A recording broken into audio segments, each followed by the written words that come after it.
sacerdote, ele entrava dentro do tabernáculo, passava pelo primeiro compartimento, chamado átrio, o segundo compartimento, chamado santo, e o terceiro, santo dos santos, aonde estava a arca da aliança. E ali, esse sumo sacerdote oferecia a Deus um sacrifício para que o pecado do povo pudesse ser perdoado, para que Deus pudesse continuar andando com eles sobre a terra. Deus andou com eles um período aproximadamente de quase 40 anos. Deus esteve com esse povo, os orientando, para que eles pudessem chegar na terra prometida, aonde Deus havia designado para os seus pais, para os seus antepassados. Quando o povo de Israel olhava para a arca da aliança, eles estavam olhando para a própria presença de Deus, estavam olhando para os próprios braços de Deus, para as suas próprias mãos, entendendo que ali Deus estava os levando para o lugar onde o Senhor Deus desejava. A arca da aliança por muitas vezes foi levada a cenários de guerra, e quando a arca da aliança chegava nos cenários de guerra, Israel poderia até estar perdendo a batalha, mas quando a arca de Deus chegava, naturalmente a presença de Deus se manifestava, e todos os inimigos de Israel começavam a ficar fragilizados, e o povo que ora estava perdendo a batalha, agora passa a se tornar um povo vencedor. Toda a vitória do povo de Israel estava diretamente ligada à misericórdia de Deus, ao seu poder e à sua graça. Mas em função dos muitos pecados do povo de Israel, em função das muitas iniquidades do povo de Israel, Deus permitiu que eles perdessem aquilo que era mais precioso. E o que era mais precioso não era a riqueza que o povo de Israel tinha, o que era mais precioso não era a grandeza do número de soldados que Israel tinha, mas era a própria presença de Deus, porque não existe nada que possa substituir a presença de Deus em nossas vidas. Na verdade, vivermos sem a presença de Deus é muito trágico. Perdermos a glória de Deus é a coisa mais terrível que possa acontecer na nossa vida. Viver sem dinheiro é tranquilo, viver sem saúde dá para encarar, mas viver sem Jesus é a pior coisa que pode nos acontecer. Viver sem a presença de Deus é a pior coisa que pode nos suceder, porque viver com a glória de Deus é prazeroso demais, é glorioso demais, e é lógico que o prazer de Deus é estar no meio do seu povo, é ser recebido pelo seu povo, é ser adorado pelo seu povo. Mas esse povo muitas vezes deu as costas para Deus, não entendeu que Deus era a coisa mais importante que eles tinham. Eles colocaram Deus como algo corriqueiro, algo que não tinha muita importância para eles. Então eles tinham a ideia, pelo menos a ideia já como uma lenda, de que a arca da aliança representava a maior riqueza para eles, embora eles não tivessem nenhum tipo de respeito, não tivessem nenhum tipo de honra a dar a Deus. Ainda assim, na mentalidade, eles já consideravam a arca da aliança como uma herança de pai para filho, e que eles não podiam perder de forma alguma. Então Deus vai tocar na ferida de Israel, e quando Deus toca na ferida de Israel, Deus permite que os filisteus levam a arca da aliança embora de Jerusalém. E quando a arca da aliança é levada embora para a terra de Bet-Semes, eles estão extremamente perdidos. Eles não têm aquilo que é mais precioso para eles. E quando a arca da aliança fica por algum tempo na terra dos filisteus, Deus fere alguns filisteus, e os filisteus querem se ver sem a arca da aliança, porque eles sabiam que a arca da aliança não poderia estar entre eles de forma nenhuma.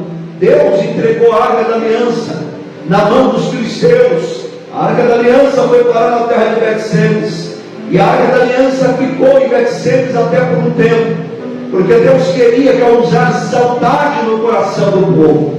Deus queria que o povo tivesse sede de trazer de volta a Arca da Aliança para a sua terra. Mas o povo não sentiu falta da Arca da Aliança. O povo não sentiu saudade da glória de Deus. O povo não sentiu saudade da presença de Deus.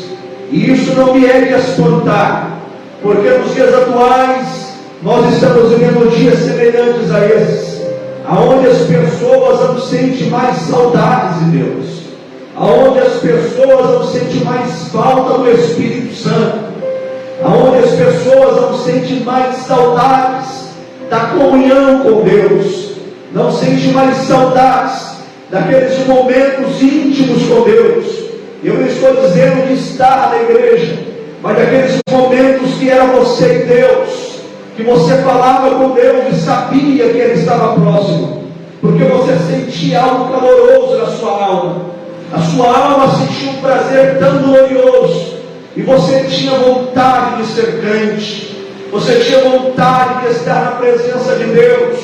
E nós ficamos envolvidos demais com as coisas dessa terra. Fomos nos acostumando a não ter mais saudades das coisas celestiais. Começamos a nos acostumar a não ter mais a unção de Deus. E as igrejas brasileiras, infelizmente, pregam sem a presença de Deus, cantam sem a presença de Deus, oram sem a presença de Deus.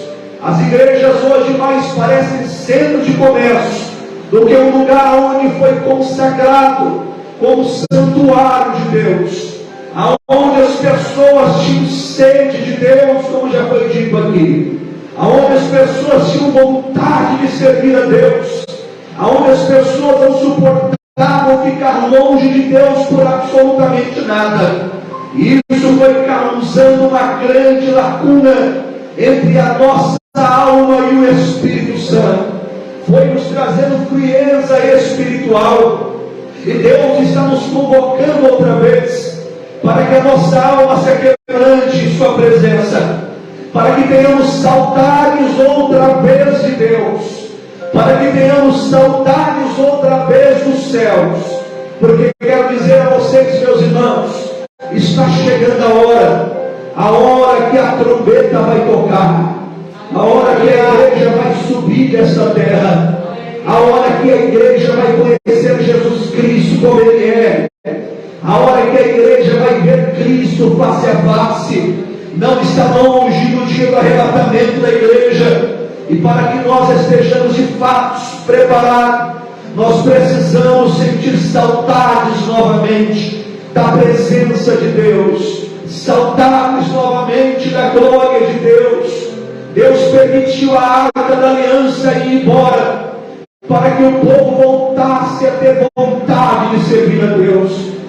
Às vezes Deus permite que algumas coisas sejam arrancadas da nossa vida, seja na área da saúde, seja na área financeira, seja às vezes na área familiar, onde quer que seja. E Deus simplesmente permite que essas coisas vá embora, para que nós venhamos novamente ter saudade de Deus, para que a gente venha lembrar que Deus foi quem deu, para que a gente venha lembrar que Deus tem poder de restaurar novamente. Tudo que acontece às vezes, as nossas perdas, é Deus provocando no seu coração saudade, ou pelo menos era a expectativa que Deus tinha de você, que você voltasse a ter saudade, saudade de estar com Ele, saudade de estar servindo a Ele, saudade de estar adorando a Ele, porque Ele deve ser tudo para nós, e Ele é tudo para nós. Quantos podem levantar a sua mão e exaltar e glorificar o nome do Senhor? Quando Deus autoriza os filisteus levarem a Arca da Aliança para Bet-Semes, Deus queria que o povo de Israel sentisse saudade, mas o povo não teve falta da presença de Deus. Então Deus vai ferir homens filisteus para que a Arca da Aliança saia daquele lugar profano, para que a Arca da Aliança saia daquele lugar onde Deus não consagrou. E a Arca da Aliança vai parar na terra de Kiriat-Jearim. Lá na terra de Kiriat-Jearim morava um homem chamado Abinadab. Abinadab era um levita. aonde deveria oferecer a Deus toda a honra, toda a glória, todo o louvor. Mas a Arca da Aliança fica por 20 anos na casa de Abinadab. E quando eu li a palavra de Deus hoje, eu fui impactado, porque a Arca da Aliança ficou aproximadamente 20 anos na casa de Abinadab. E a casa de Abinadab, do jeito que estava, ficou. Nada de diferente aconteceu na casa de Abinadab. Nada de extraordinário aconteceu na casa de Abinadab. Mas quando a Arca da Aliança sai da casa de Abinadab e vai para a casa de Obed-Edom, que nem era um israelita, a Arca da Aliança ficou 3 meses na casa de Obed-Edom. E a Bíblia diz que Deus prosperou a casa de Obed-Edom. Ora, meus irmãos, a Arca da Aliança ficou 20 anos na casa de um israelita. A Arca de Deus ficou 20 anos na casa de um judeu. A Arca da Aliança ficou 20 anos na casa de um levita. Mas nada aconteceu de diferente na sua casa. Mas quando a Arca de Deus foi para a casa de Obed-Edom, Obed-Edom ficou 3 meses com a Arca da Aliança na sua casa. Deus prosperou a casa de Obed-Edom. Deus deu a Obed-Edom saúde, Deus deu riquezas, Deus encheu a casa de Obed-Edom. A casa de Obed-Edom prosperou demais. E hoje eu orava e perguntei a Deus, por quê? Se o Senhor é o mesmo Deus, se a arca era a mesma arca, e na casa de um ficou 20 anos e não aconteceu nada, e na casa de outro ficou apenas 3 meses, e aconteceu tudo do bom e do melhor. E Deus falou no meu coração, que a diferença não está no tempo, mas a diferença está em como nós honramos a Deus. A diferença está em como nós recepcionamos a Deus. Abinadab se acostumou com a Arca da Aliança. E quando Abinadab se acostuma com a Arca da Aliança, Abinadab não está mais preocupado em honrar a arca. Abinadab não está mais preocupado em honrar a Deus. E nos dias atuais que nós estamos vivendo, muitos cristãos não estão mais interessados em honrar a Deus, não estão mais preocupados em honrar a Deus. E é por isso, às vezes, que a nossa casa vira de pé na poá, como dizia minha mãe, que é muito caprichosa com limpeza e organização. A casa dela é simplesinha, mas você chega lá, tudo brilha. E quando ela vê algo bagunçado, ela fala, está tudo de pé na poá. A vida de muitas pessoas está de pé na poá, porque muitas pessoas não entendem mais que Deus precisa ser honrado, não entendem mais que Deus precisa ser glorificado. Existem muitas famílias que estão se acabando, porque Deus não é mais o centro de suas casas. As pessoas se acostumaram com a ideia de que Deus existe. As pessoas se acostumaram com a ideia de que Deus é Deus. Mas Deus olhou para o profeta Malaquias e disse para Malaquias dizer para o povo: se eu sou Deus, aonde está a minha honra? As pessoas não querem mais honrar a Deus.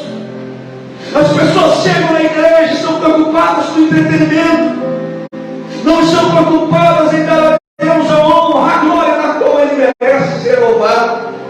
O apóstolo Paulo deu uma orientação a Timóteo, na sua primeira carta a Timóteo. Olha a sua Bíblia comigo, 1 Timóteo capítulo 1 e o versículo número 17. Olha o que Paulo diz para Timóteo: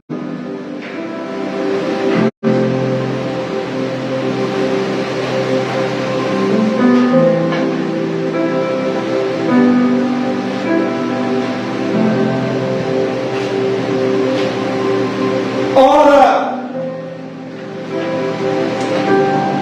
ao Rei dos séculos, imortal, invisível, ao único Deus, seja a honra e a glória para todos sempre. Amém. Aleluia. Deus merece ser honrado. Olha para o irmão que está ao seu lado, me ajude a pregar. Diga para ele: Deus merece ser honrado. Deus merece ser adorado. Ele é o único Deus. Não aceite nada na sua vida, na sua casa, que desonre a Deus. Analise as coisas que entram lá. Analise as conversas que são discutidas lá. Se não honrar a Deus, não pode entrar na sua casa. Se você quiser ver a prosperidade de Deus na sua vida, e quando falamos de prosperidade, não estou falando de dinheiro. Eu estou falando de uma vida abundante que somente Deus pode dar. Aquilo que não honra a Deus não pode fazer parte da sua vida. Diga para o irmão aí: aquilo que não honra a Deus, você não pode permitir fazer parte da sua vida. Exclua, se afaste, bloqueie o WhatsApp, que seja. Se não honra a Deus, não pode fazer parte da sua vida. Deus merece ser honrado. Deus merece ser glorificado. Abinadab se acostumou com a existência de Deus. E você não pode se acostumar com a existência de Deus. Você precisa entender que Deus merece a honra, Deus merece a glória, Deus merece o louvor. Você pode levantar as suas duas mãos para o céu e dar a maior glória a Deus que você já deu na sua vida, porque Deus merece a honra, Deus merece a glória. E quando nós entendemos isso, Deus começa a prosperar a nossa vida. E eu quero deixar uma palavra profética de Deus. Se Deus voltar a ser grande prosperidade para a sua casa, porque esta é a ideia de Deus com você. Aleluia. Segunda e penúltima coisa que fez com que Abinadab não recebesse nada em 20 anos. Abinadab, preste atenção, entendia que cuidar da área de Deus era uma obrigação.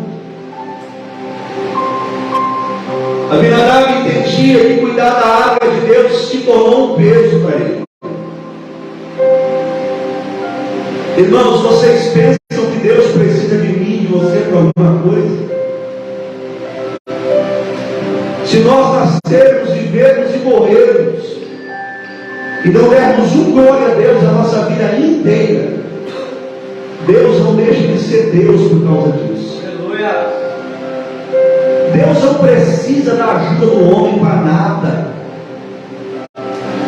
O trono de Deus é inabalável. Deus não se sente ameaçado por nada nem por ninguém. Deus não sente medo.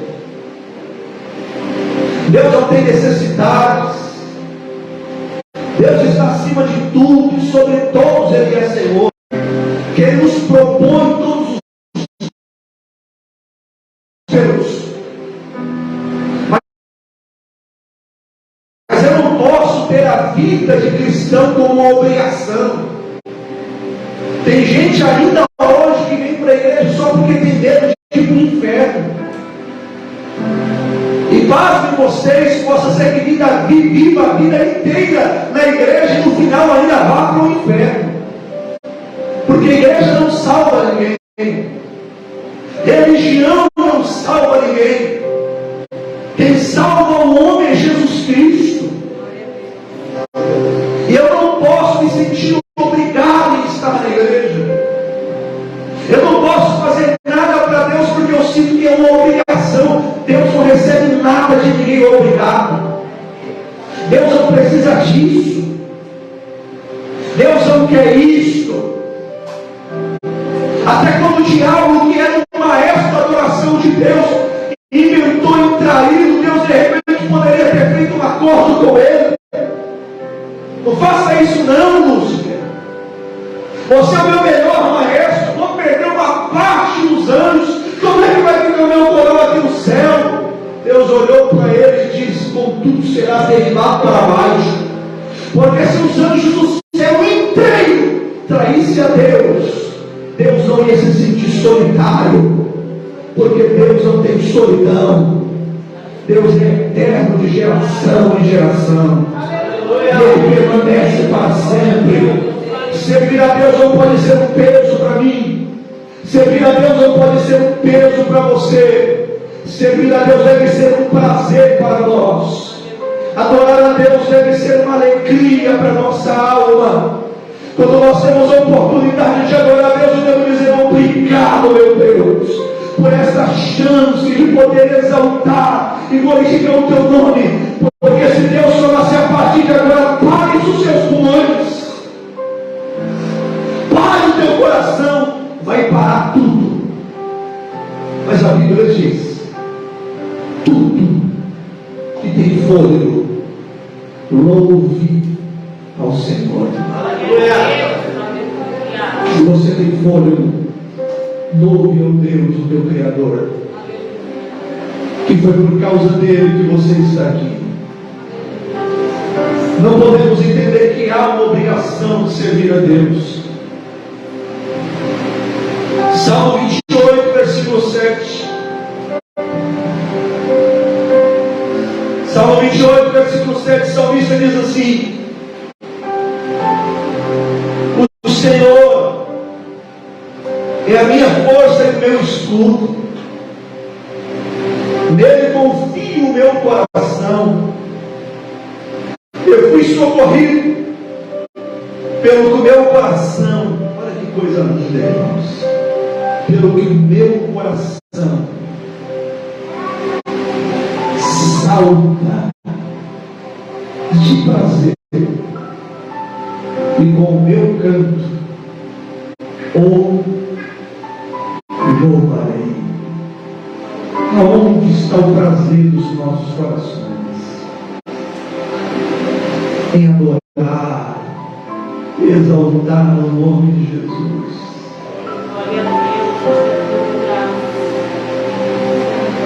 Biologicamente falando, existem variadas formas de seu corpo, seu cérebro liberar os hormônios, o prazer, a endorfina, a serotonina, entre outros, biologicamente. Mas para a alma só tem uma forma para que ela tenha prazer. É quando a alma é dirigida pelo corpo do homem, pela mente do homem. A Deus eu devo toda a honra, toda a glória e toda a exaltação. Levante sua mão e diga glória a Deus. Eu estou sentindo a presença de Deus aqui. Estou sentindo a unção de Deus neste lugar. Sua alma saltará de prazer na presença de Deus. Fique de pé, porque eu vou terminar agora.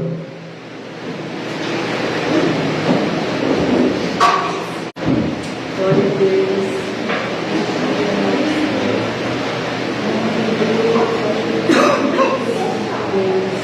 Abinadab teve a arca da aliança por 20 anos na sua casa e não prosperou nada. Enquanto Obed-Edom teve por 3 meses. E Deus melhorou a sua vida em tudo. Abinadab não prosperou em nada por 20 anos. Porque Abinadab não demonstrou qualquer gratidão por ter a arca de Deus em sua casa. Uma das coisas que mais nos consome é a falta de gratidão.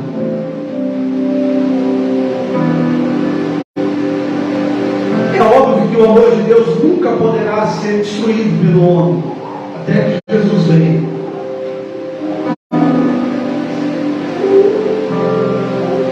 Mas há uma filosofia que diz que a ingratidão é a única arma que pode matar o amor.